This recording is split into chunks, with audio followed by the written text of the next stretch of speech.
ஏன் திரு ஸ்டாலின் அவர்களை பொம்மை முதல்வர் என்று நாம் சொல்கிறோம் என்பதற்கு இது எல்லாமே உதாரணங்கள். நான் அடுத்து சொல்ல போற உதாரணத்தை கேட்டீங்கன்னா அதிர்ச்சியாகி விடுவீர்கள். பிடி அரசகுமார்னு ஒருத்தர் பிஜேபியிலிருந்து திமுக சேர்ந்தார், ஞாபகம் இருக்கா?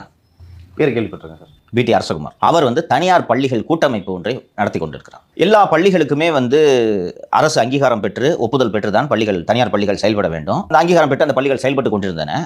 இந்த கும்பகோணம் பள்ளியில் நடந்த தீ விபத்தில் அந்த குழந்தைகள் இறந்த பிறகு அரசு ஒரு புதிய கட்டுப்பாட்டை கொண்டு வருகிறது. அந்த கட்டுப்பாட்டின்படி வருடம் பள்ளிகள் புதுப்பிப்பதற்கு லைசன்ஸ் வாங்க வேண்டும். என்ன காரணம் என்றால் ஒவ்வொரு வருடமும் பள்ளிக்கல்வித்துறை அதிகாரிகள் மற்ற அதிகாரிகள் சென்று அந்த பள்ளியை ஆய்வு செய்வார்கள்.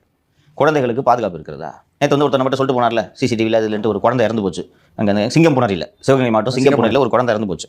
அவர் பேசிட்டு போனார். இது போல உட்கட்டமைப்பு இருக்கிறதா? குடிசையில் கிளாஸ் நடத்துறாங்களா?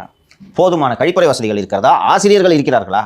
உண்மையிலேயே ஆசிரியர்கள் இருந்து பாடம் சொல்லி தராங்களா? இல்லை வெறும் யூனிஃபார்ம் சட்டை பேண்ட் போட்டு விட்டு சும்மா உட்கார வச்சு பசங்களை அனுப்புறாங்க? இவற்றை எல்லாம் ஆய்வு செய்து ஒப்புதல் தர வேண்டும். இது போக அஃபிலியேஷன் இருக்கு, சிபிஎஸ்இ சிஸ்டம், மெட்ரிகுலேஷன் சிஸ்டம், இதற்கெல்லாம் மாநில அரசு ஒரு அப்ரூவல் தர வேண்டும். அதற்கு பிறகு மத்திய அரசு அப்ரூவல் வாங்க வேண்டும். இது எல்லாமே இந்த பள்ளி உரிமையாளர்களுக்கு வருடம் ஒரு சிக்கலாகத்தான் இருந்து வருகிறது. வருஷம் போய் அவங்க அப்ரூவலுக்கு போய் ஸ்கூல் எஜுகேஷன் ஆஃபீஸர் நிற்கணும். அது அமைச்சர்களுக்கு ஏற்றார் போல் வசூல் நடக்கும். அண்ணன் கொஞ்சம் ஒரு செங்கோட்டை கொஞ்சம் கம்மியாக வாங்கிட்டு இருந்தாரு, ஒரு மகிழ்ச்சியெல்லாம் அடிச்சு நவுத்துறாரு.